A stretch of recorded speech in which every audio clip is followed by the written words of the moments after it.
it's wrong for us to get the attitude that just because we have science and just because we have technology. Oh, and by the way, the word technology, all that really means is tools. I went back to college about 25 years ago when I was 40 years old. I asked my professor in information technology, management information systems, I said, what does technology mean? Because we were all talking about IT and information technology.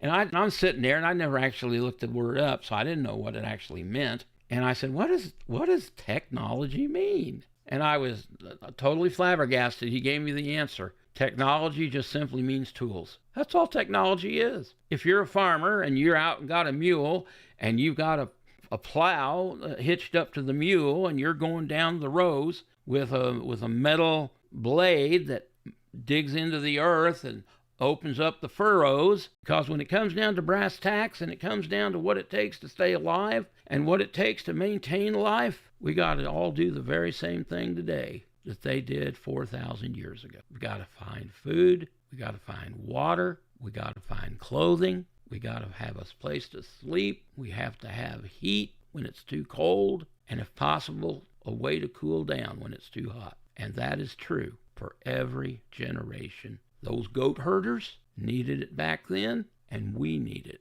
right now. So really, we're all the same. That's what ignorance means. You just don't know.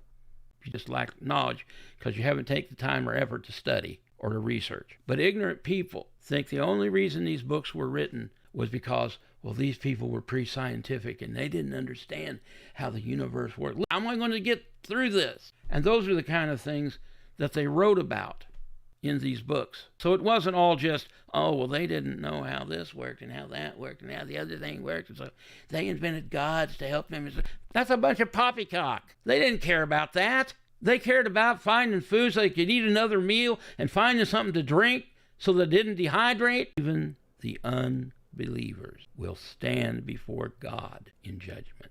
So it would be a very good idea that we pay attention to what God has revealed through these books. Because remember, like I said before, remember what I said before, these books are revelations from prophets, from God. And they say things and talk about things that have no connection or need, no connection whatever with scientific knowledge.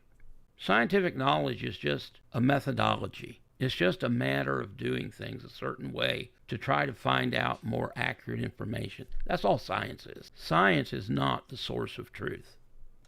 I think I need to say that and kind of lean in. Science is not the source of truth. Science is a methodology for discovering truth.